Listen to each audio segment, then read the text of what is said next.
Welcome. I'm Gayathri and I'm passionate about transformative coaching in the realm of life and leadership. My journey towards coaching started with an educational background in psychology and over 20 years of corporate leadership.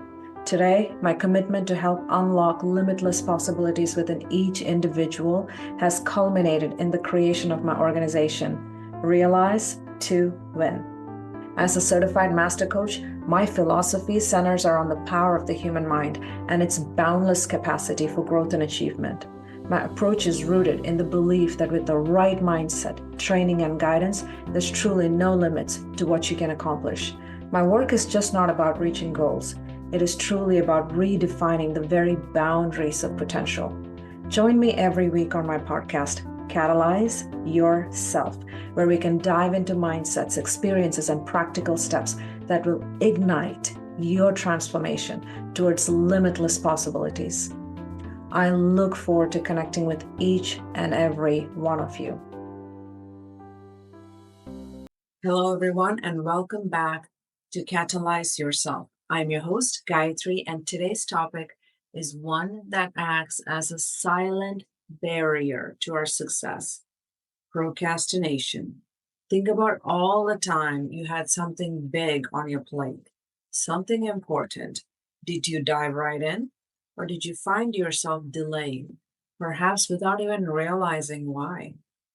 Let's uncover what's really going on and how you can overcome it. Fact is that procrastination is just more than putting off tasks. It is truly a complex interplay of emotions and avoidance behaviors that can sabotage even our best intentions. It is not just about managing time, though there is a component of that to it. It is truly managing our internal resistances.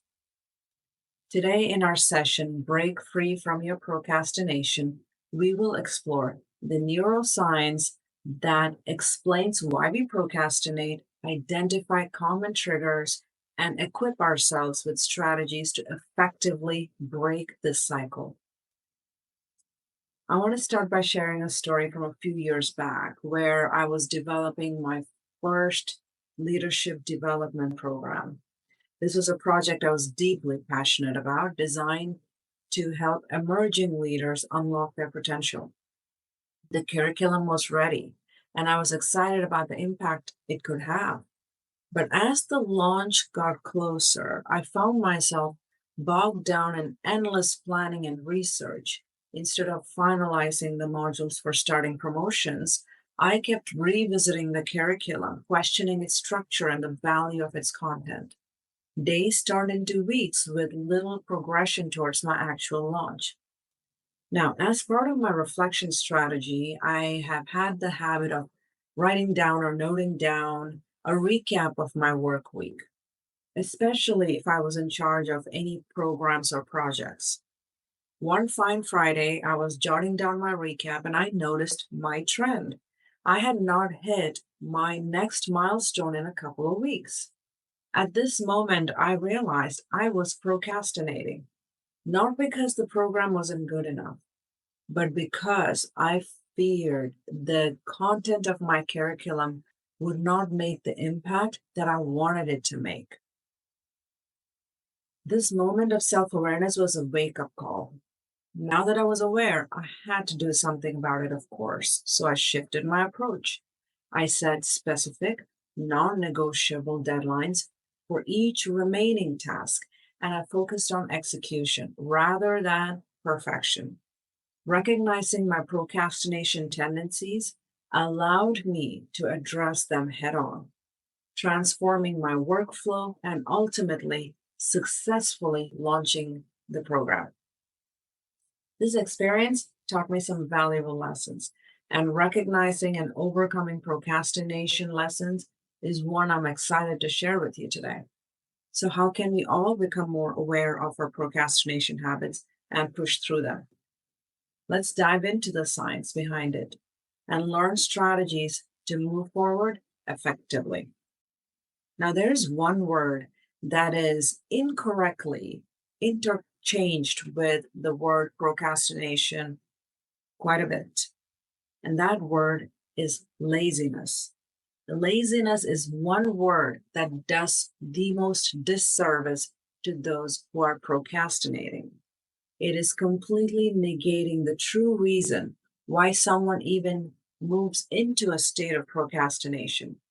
Procrastination is the act of delaying or postponing tasks that need to be completed.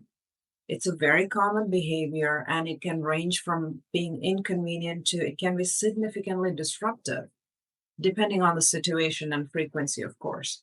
However, unlike laziness, which is characterized by an unwillingness to act, procrastination is often a voluntary delay of an intended course of action, despite knowing that it might lead to negative consequences. It is really not about being inactive. It is more about choosing to do something else in place of the task that requires your attention. At its core, procrastination is about managing emotions rather than time. Tasks that we procrastinate on are typically those that invoke negative emotions such as fear, anxiety, insecurity, or boredom. Procrastinators often seek to avoid these feelings, opting for more pleasurable or less daunting tasks in the short term. The avoidance can be a coping mechanism to handle stress or perceived inadequacies. By postponing a task, one temporarily escapes the uncomfortable emotions that are associated with it, even at the risk of an increased stress as the deadline approaches. The other key element of procrastination is that there's an unseen battle going on. And if you're not self aware, it is a battle that is happening in your subconscious. And this battle is going on between two parts of your brain on who it gets to be dominant in a particular scenario. When you're procrastinating, your prefrontal cortex is battling it out with your limbic system.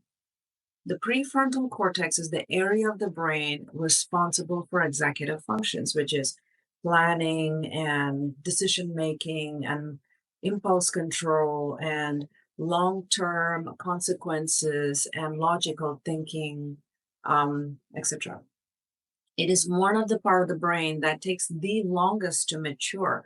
For some people, it could take as much as mid 30s before it is fully, absolutely developed. In contrast, the limbic system is one of the oldest and most dominant portions of the brain, governing our emotions and immediate survival instincts.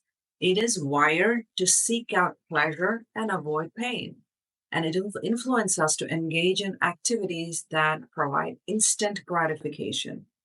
Procrastination can be seen as a conflict between the future oriented prefrontal cortex and the present focused limbic system.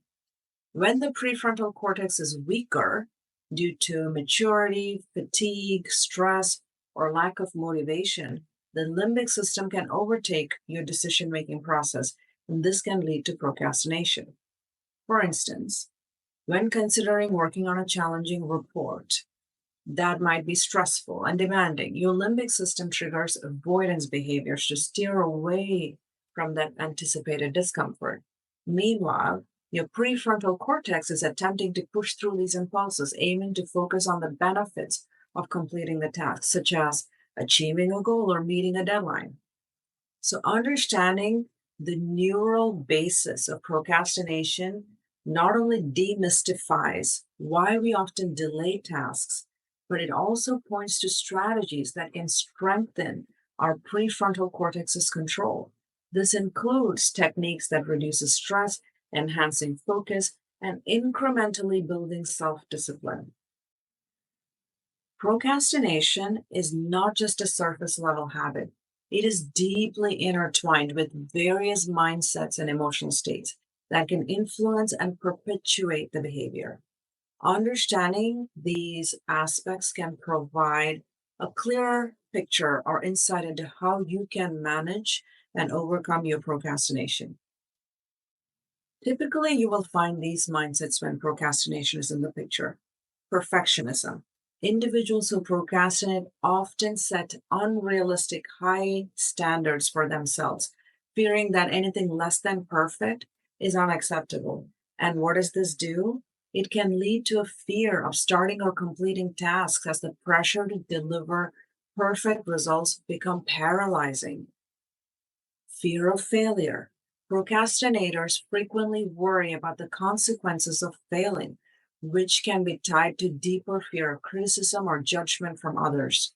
And what does this do?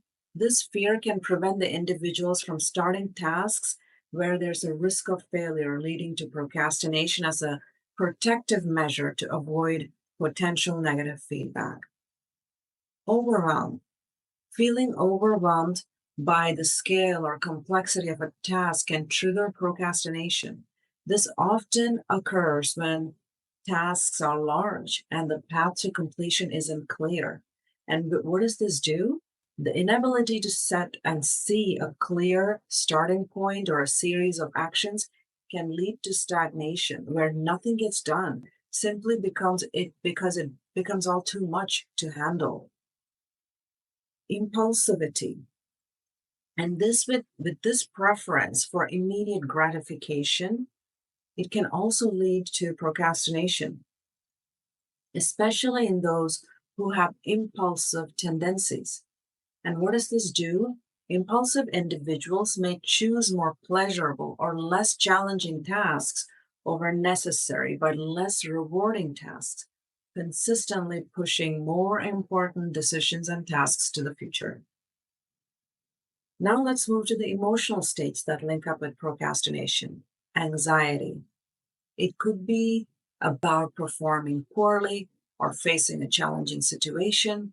Whatever the reason may be, holding on to anxiety can lead to procrastination. This anxiety isn't just about the task itself, but it is also about the implications of the task's outcome. And what does this do? The emotional discomfort prompts the individual to avoid the task, seeking temporary relief, despite knowing it could lead to more stress later. Boredom, where the tasks are perceived as monotonous or uninteresting, can generate feelings of boredom, which is a significant trigger for procrastination. So, what does this result in? In order to escape the dullness, you will procrastinate by seeking activities that offer more immediate enjoyment or stimulation. Guilt or shame. Guilt about not starting a task or shame from the procrastination itself can compound over time. And this is just a perpetuating cycle. You never started it. So now you feel guilty about it. Now you feel shame about it. And now it's making it harder to actually start. So it creates procrastination. And this creates that vicious cycle where the guilt from procrastination leads to more procrastination and, in a way, to avoid taking the negative feelings associated with the task. Frustration. Encountering obstacles and repeated failures can lead to frustration, which may discourage further effort and lead to procrastination. So, what does this end up as a result? The emotional response can halt the progress, as the individual may feel that no amount of effort will result in success, thereby reducing the motivation to proceed. Understanding these mindsets and emotions is crucial for developing effective strategies to counter procrastination, whether you're trying to help yourself or someone you care about. Addressing the root emotional causes and shifting destructive mindsets can lead to a more productive behavior and better management of tasks. If you're a regular listener of mine, you've heard this before. Awareness and understanding is the first step. Understanding the internal conflict between the limbic system and the prefrontal cortex, along with recognizing the specific mindsets and emotions involved, is crucial in selecting the right strategies to combat procrastination. This awareness helps tailor approaches that not only manage time, but also aligns with one's psychological and emotional makeup. So, What are some strategies you can adopt to help your prefrontal cortex to get stronger and to calm your limbic system? There are two actions you can take to strengthen the prefrontal cortex. One, structured planning. Use tools like the Eisenhower box to classify tasks by urgency and importance, helping the prefrontal cortex to override impulses by clearly prioritizing the tasks that need immediate attention. Mental contrasting. Envision both the positive outcome of completing a task and the negative consequences of not doing so to engage your prefrontal cortex. It boosts motivation and focus. In the same token, there's a couple of actions that you can take to calm your limbic system. Take every chance you have to decrease your stress hormone cortisol by having mindful moments.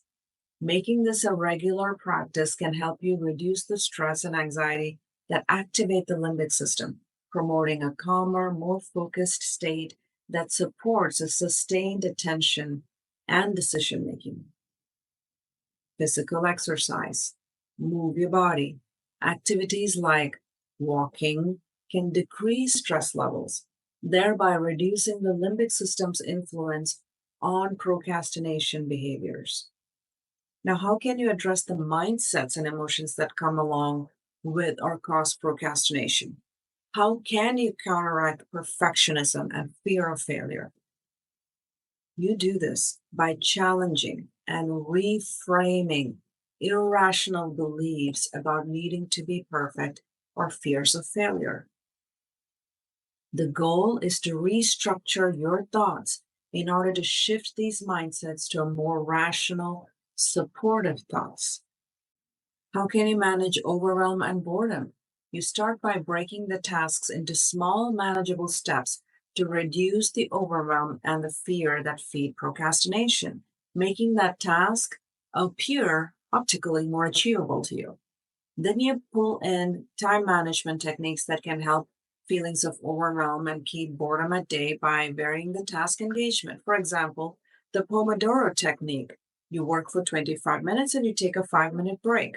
This method helps sustain your concentration and staves off mental fatigue. Another time management method is the Eisenhower box, where you would sort your tasks into 4 categories: urgent and important, important but not urgent, urgent but not important, neither urgent nor important. This helps you manage your priorities and energies. How can you resolve guilt and shame? You do this by giving yourself compassion. Engage in positive self talk.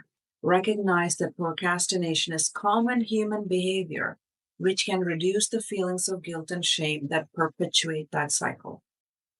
There are 2 more effective strategies to overcome procrastination that I want to share with you. One is setting clear goals, setting SMART goals. Ensure that your goals are specific, that you can measure them, that what you're setting is truly achievable, what you're setting is actually relevant to you, and you have set a timeline to it. And this helps give you clear direction and clear actionable steps, which enhances your motivation and your focus. This will also help you catch procrastination sooner, because you'll note in your timeline that you haven't made the progression that you were intending to make. Another one is find yourself accountability partners. Establish routine check-ins with an accountability partner to provide progression updates and receive feedback. This can motivate you to stay on track and clarify objectives. In closing, I encourage you all to take a moment after this podcast to reflect on why you might be procrastinating. Is it fear of failure, a feeling of overwhelm, or perhaps a lack of clear goals? Understanding your personal reasons is the first step towards overcoming them. Pick 1 or 2 of the strategies we've discussed today that you feel could most directly address your reasons for procrastinating. Maybe it is setting clearer goals, or perhaps it is breaking your tasks into smaller, more manageable pieces with the Pomodoro technique. Remember, breaking free from procrastination is not just about getting more done. It is about freeing yourself to achieve the life you envision without stress and without self doubt. It is a journey, and like any journey, it truly just starts with that first step. I would love to hear how these strategies have worked for you, so your insights can not only help you reflect, it also gives me valuable feedback, and it could also provide encouragement and tips for fellow listeners. Thank you for tuning in to Catalyze Yourself. I'm your host, Gayathri, and I look forward to our next session together. Until then, take the first step, keep moving forward, and transform your intentions into actions without any hesitation.